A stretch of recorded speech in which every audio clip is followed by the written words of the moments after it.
नमस्कार दोस्तों, सृष्टि the future YouTube channel से आज हम आपके लिए लेकर आए हैं साधारण ब्याज की 5वीं क्लास। अब तक 4 क्लास हो चुकी हैं जिसमें आपने साधारण ब्याज के कई प्रकार के क्वेश्चन देखे। आज की क्लास में हम कुछ अन्य प्रकार के क्वेश्चन लेकर चलते हैं। अब तक हम आपका थोड़ा सा रिवीजन कराते हैं। जैसे कुछ फार्मूला थे जो हमने बताए थे कि साधारण ब्याज का I बराबर PRT/100, जहाँ P मूलधन था, R दर और T समय, I ब्याज, ये फार्मूला लगाया और सीधा हमारा ब्याज निकलता था। इसके अलावा एक अमाउंट था। अमाउंट मतलब मिश्रधन। मिश्रधन के लिए क्या था कि जो मूलधन है उसमें ब्याज ऐड कर दी गई थी। तो यहाँ से एक फार्मूला निकला था। फिर इस फार्मूले का हमने अलग अलग तरीके से अलग अलग क्वेश्चनों में प्रयोग किया था। चलिए आज के हम पहले क्वेश्चन की तरफ बढ़ते हैं।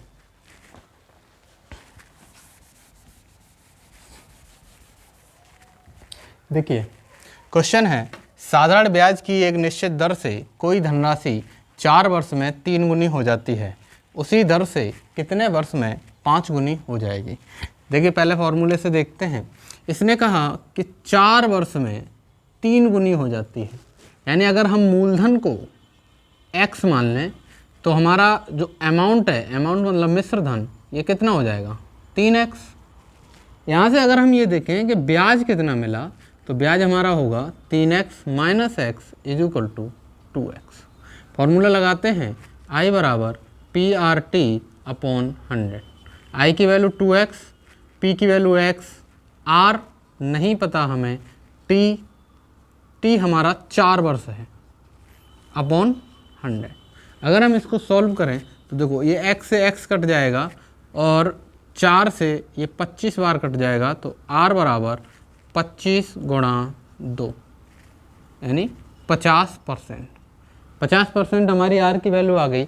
हमें चाहिए क्या कि कितने समय में, कितने वर्ष में 5 गुनी हो जाती है।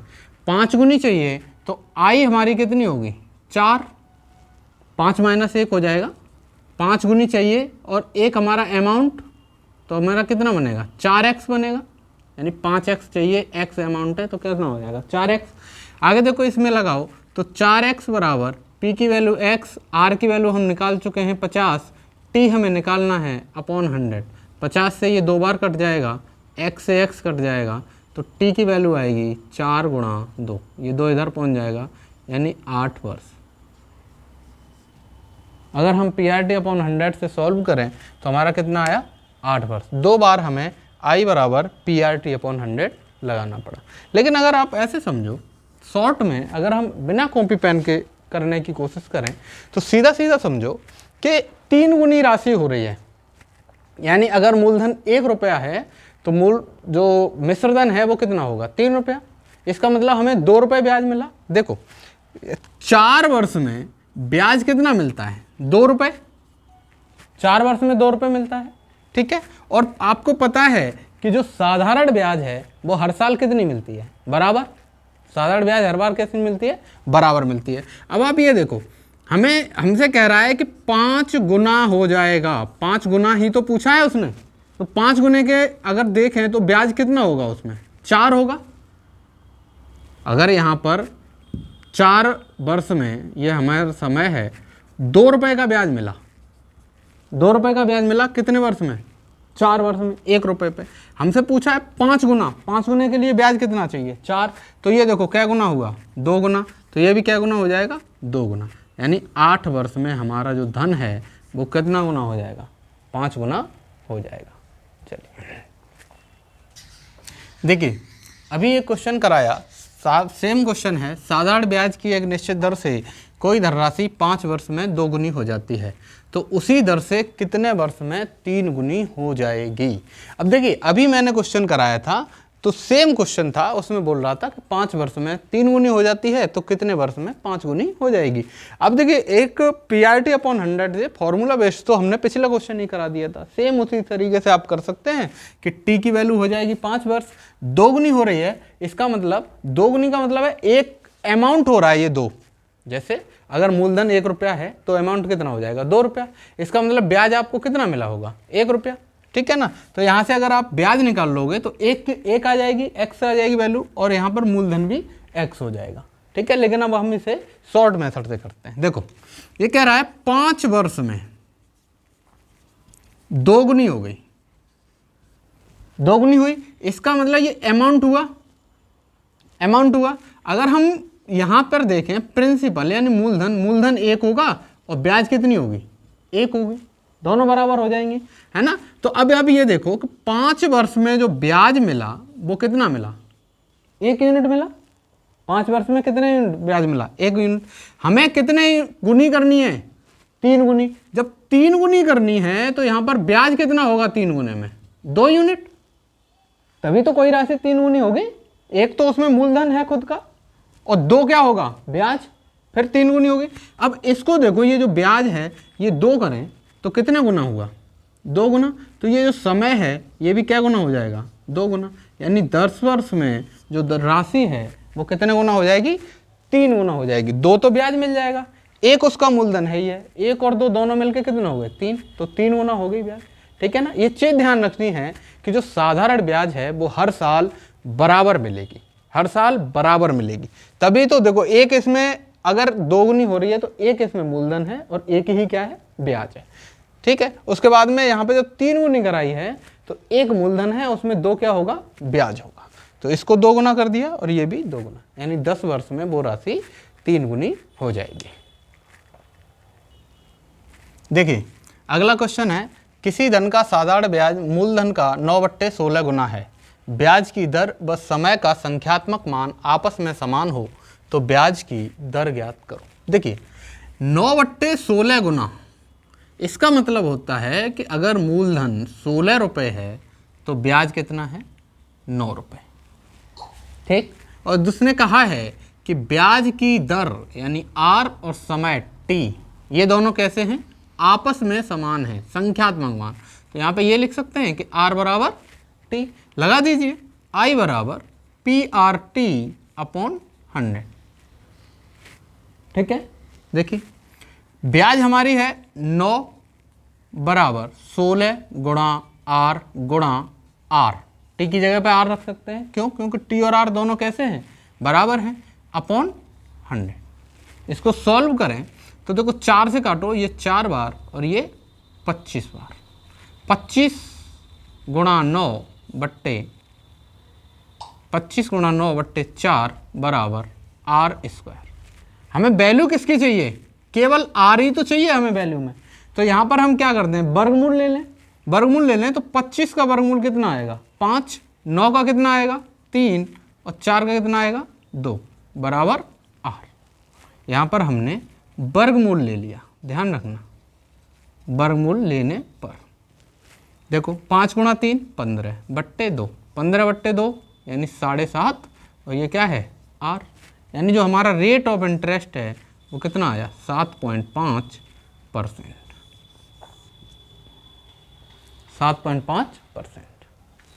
देखिए अगर इसका शॉर्ट देखें तो बस थोड़ी सी चीज़ एक याद करनी है आपको कि जैसे अगर R और T ये दोनों बराबर में दिए हों और हमें R पूछा हो तो R होगा अंडर रूट में टाइम गुणा टाइम्स गुणा 10, टाइम्स गुणा 10।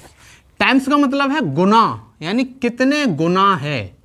ये देखो R निकालना है हमें, टाइम्स हमें कितना दिया है, अंडर रूट 9/16 गुणा 10, 9/16 3/4 हो गया गुणा 10, यानी 30/4, और इसकी वैल्यू आएगी 7.5%।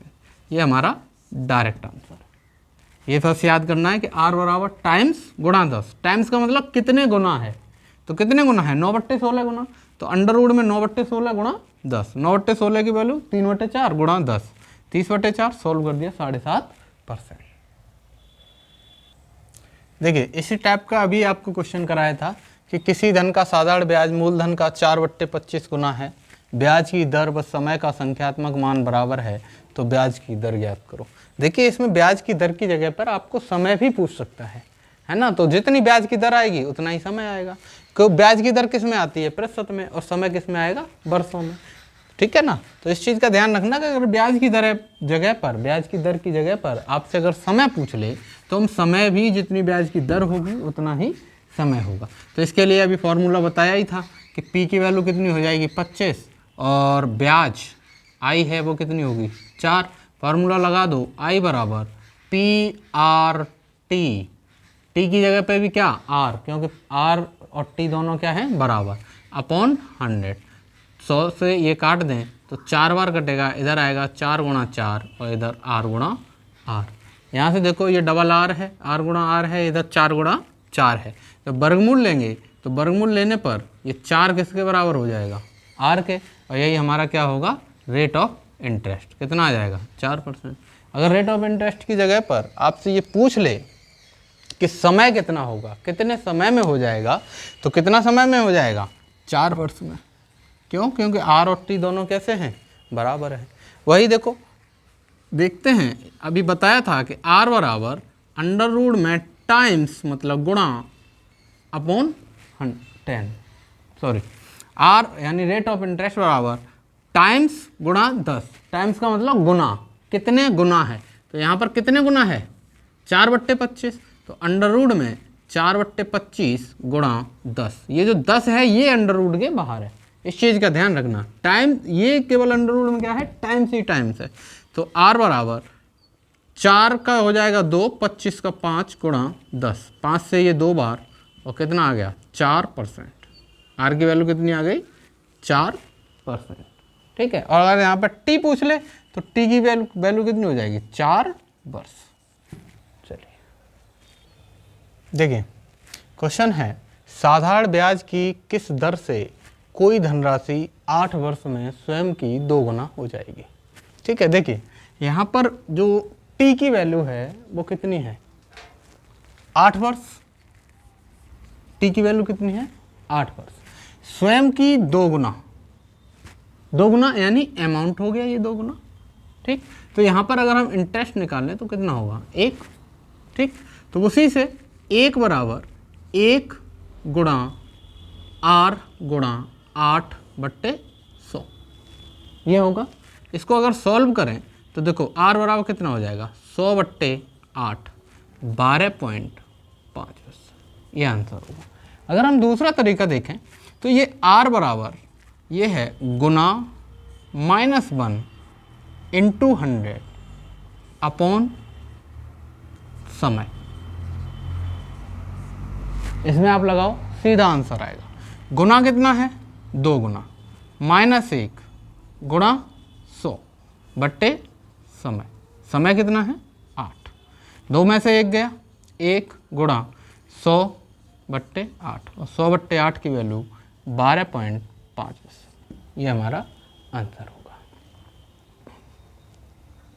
देखिए क्वेश्चन है साधारण ब्याज की किस दर से कोई धनराशि 25 वर्ष में स्वयं की 3 गुना हो जाएगी। देखो ये समय दे दिया कितना 25 वर्ष, कितने गुना 3 गुना। अभी एक बताया था हमने कि अगर हमें निकालना है तो क्या होगा गुना -1 गुणा 100/समय, यही तो था ब्याज की दर बराबर।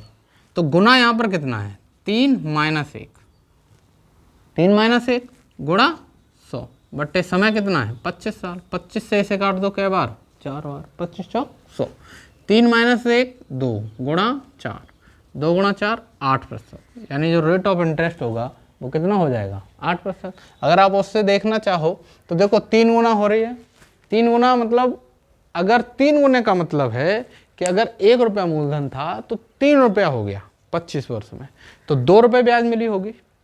ठीक है ना, तो लगा दो यहाँ पर, देखो 2 रुपये ब्याज हो जाएगी आई की वैल्यू, पी की वैल्यू 1, आर की वैल्यू निकालनी है, टी की वैल्यू 25 वर्ष, तो आई बराबर PRT/100 से कितना परसेंट आएगा 8%। देखिए आगे हम चलते हैं किस्त वाले सवाल पर। किस्त मतलब कि कोई भी धनराशि है उसको बांट दिया जाएगा कि 4 किस्तों में देना है, 5 किस्तों में देना है, 8 किस्तों में देना है, और फिर हमसे पूछा जाएगा कि आप हमें किस्त बताइए कितने रुपए की बनेगी। ठीक है ना, देखिए क्वेश्चन है ये कह रहा है 4600 रुपये की धनराशि 10% वार्षिक ब्याज की दर से 4 वर्ष में चुकानी है, किस्त का मान ज्ञात कीजिए। 4 वर्ष का मतलब है 4 किस्त में चुकानी है। ठीक है, इसके लिए ये फॉर्मूला होता है P बराबर NX + RX/100 1 + 2 + 3 ... n-1। यहाँ पर जो p है ये आपको पता है क्या है, मूलधन, n जितने वर्ष में चुकाना है, क्या है, समय, x ये निकालना है हमें, ये है किस्त कितने रुपए की बनी, ठीक है। यहाँ पर r की वैल्यू, रेट ऑफ इंटरेस्ट, ब्याज की दर, x वही किस्त। ये समझने वाली चीज है कि 1 + 2 + 3 ... n-1। n-1 का मतलब है कि जैसे 4 किस्त में चुकाना है तो हमें यहाँ पे कहाँ तक जाना पड़ेगा, 3 तक। 4 किस्त में जाना है तो कहाँ तक जाना पड़ेगा, 3 तक। 10 में चुकाना है तो कहाँ तक जाना पड़ेगा, 9 तक। 8 में चुकाना है तो कहाँ तक जाना पड़ेगा, 7 तक, ठीक है। अब देखो यहाँ पर अगर हम ये वैल्यू देखें, रखें, तो देखिए आंसर हमारा निकलेगा p की वैल्यू कितनी है, 4600 बराबर n की वैल्यू 4, x हमें निकालना है, प्लस r की वैल्यू 10, x निकालना ही है, अपॉन 100, और 1 + 2 + 3। 3 क्यों आया, समझ गए ना, क्योंकि हमें जाना है n-1 तक, और n की वैल्यू है कितनी, 4, तो 4 - 1 3 तक जाना है। इसको सॉल्व करें तो देखो 4600 बराबर 4x प्लस 0 से 0 कट जाएगा, x/10, ये आएगा 2 और 1 3 और 3 6, ये आया। यहाँ पर देखो सॉल्व करें तो 10 LCM, 10 चौक 40x प्लस 6 एकन 6x बराबर 4600। इसको सॉल्व करो आप तो 4600 गुणा 10 बराबर 46x। इस 46 से ये 100 बार कट जाएगा तो x की वैल्यू आ जाएगी 1000 रुपये। यानी जो हमारी किस्त बनेगी वो कितनी बनेगी, 1000 रुपये की बनेगी, उस पर हमारा ब्याज रहेगा। चलिए देखिए, ये हमारा तरीका था, एक फॉर्मूला याद रखना है, p = nx + rx/100, 1 + 2 + 3 कहाँ तक जाना है, n-1 तक। इसके लिए एक शॉर्ट ट्रिक है, बहुत ही ज़बरदस्त है। देखिए अगर हम ये मान लें कि 100 रुपये था धन हमारा, मतलब पहली किस्त जो गई वो कितने रुपए की गई, 100 रुपये की, तो अगली कितने की जाएगी, 10%, यानी 10 रुपये होगा, तो 110 की, ठीक है ना। और ब्याज हर बार बराबर रहती है तो अगली 120 की, और फिर अगली 130 की। 1 2 3 4 किस्त हो गई, ये 110 है। पहली 100 की, दूसरी 110 की, फिर 120 की, और फिर 130 की, ठीक है ना। क्यों, क्योंकि 10% ही तो ब्याज लग रहा है, तो 100 का 10% 10 रुपये लगेगा। और साधारण ब्याज में जो ब्याज होता है वो हर साल कैसा होता है, बराबर, 100 से 110, फिर 120 और फिर 130। अगर हम टोटल देखें तो देखो 20 30 50 और 10 60, और 100 200 300 400, यानी 460 रुपये। यानी अगर हमें 460 रुपये चुकाना है तो जो किस्त है वो कितने की बनेगी, 100 रुपये की। अब ये 460 ना होके हमें कितना दिया है, 4600, कितने गुना, 10 गुना। तो ये जो ब्याज है हमारी पहली किस्त है, ये भी क्या गुना हो जाएगी, 10 गुना, यानी 1000 रुपये। जो हमारी किस्त बनेगी वो कितने की बनेगी, 1000 रुपये की। देखिए क्वेश्चन है, 580 रुपये की धनराशि 8% वार्षिक ब्याज की दर से 5 वर्ष में चुकाना है, किस्त का मान ज्ञात करो। देखिए अभी एक फॉर्मूला बताया था, p = nx + rx/100, और कोष्टक में 1 2 3 4 ... n-1 तक, ठीक है ना। अगर आप उससे चाहो तो उससे भी निकाल सकते हो, फॉर्मूला भी दिमाग में होना चाहिए। फॉर्मूला ये था, p = nx + rx/100, और 1 + 2 + 3 ...